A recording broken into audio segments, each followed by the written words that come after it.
down here thinking, got elm, got choke cherry, got hickory, other room, osage, black locust, hard maple, this, that, and the other thing. The world of bows at my fingertips, really. Long bows, short bows, all sinew-backed bows. There's my box of sinew. But I gotta admit, full disclosure, I'm really enjoying this little horse bow made from one of these. It's springy, pulls about a little over 40 pounds at, I don't know, I didn't measure the distance, a good distance. I'm yanking it pretty far back. The sinew's cured enough, I figure. You know, why not? I don't need to let this, this actually quick project. It doesn't take long to finish one of these things. You know, it is what it is. I'm not going to sit around and wait a year for it.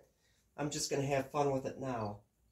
But yeah, considering the short bow, looking back at my past when I was young and fancy-free, you know, in my stint that one summer, Roosevelt National Park, Roosevelt National Forest, Rocky Mountain National Park, just kind of living off the land.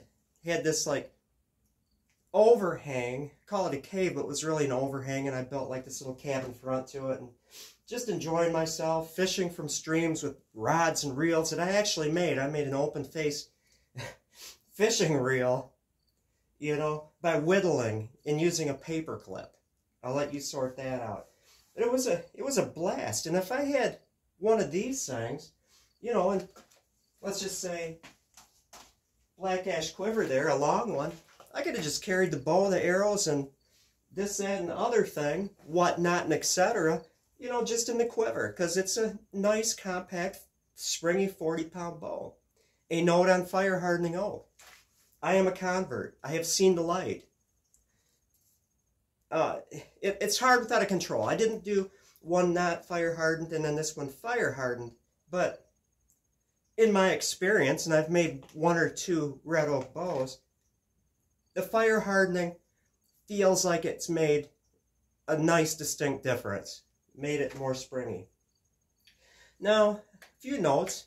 Yes, we like to have authentic tips, but it's a red oak board bow, let's say. It's still a good bow, but it's a red oak board bow. And so, maybe it's important to you. It's important to me that I made authentic tips, so now I know how to make authentic tips. But the next one I do will probably just have string grooves, and just for usability, I'll plate a loop in the string, because this is not a 75, 80-pound bow. It's like hovering above 40. You know, I'll be fine with just plating a loop and sliding it into the string groove and then just sliding it out to unstring it. But the next one I do, contrasted with a gull wing, easy to balance. It needed a little balancing, and all it took was like 6 or 7 strokes, 80 grit sandpaper, and then 320 grit, smooth it down again. You know, it took like no time at all to balance it. And as far as tillering, it's pre-tillered. I'll probably take this and these cool constrictions, which was a Cheyenne. It was a Cheyenne bow out of the Encyclopedia of Native American Bows, Arrows, and Quivers. It was a hickory Cheyenne bow that had this face. But I'll probably sand off these, you know, kind of round it here, so those will no longer exist. I'm going to be extremely careful.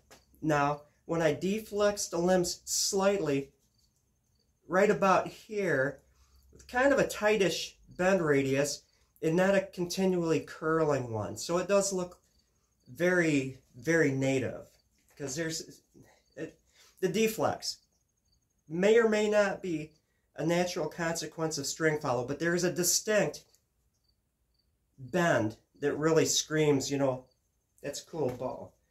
And cheating my way into a longer draw length by deflexing it a little bit, de-stressing the bow a little bit while it's strung, is a short bow, and still being completely usable.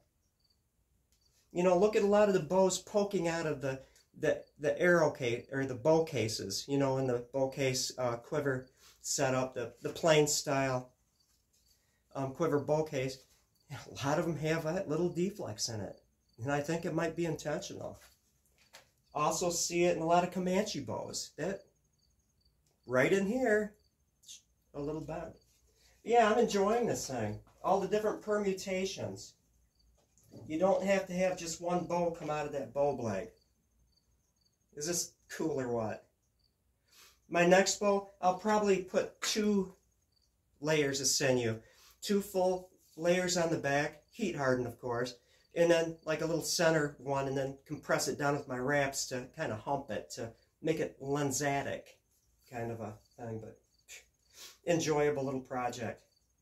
And it can be yours for $60 plus shipping. Just Gmail me. And don't leave my middle initial out of the John J. Riggs Archery at gmail.com. That's where some people make the boo-boo and it doesn't get to me. You have to put that little J in there because there was already a John Riggs Archery out there. Well, that is all. It's been an enjoyable little visit down here. I'm still not 100%, but you know, if I'm going to be fatigued, I might as well spend a few minutes down here having fun with bows and arrows. Next up, making some arrows for my little wonder bow here. Have a good one. Thank you for watching. Appreciate your viewership.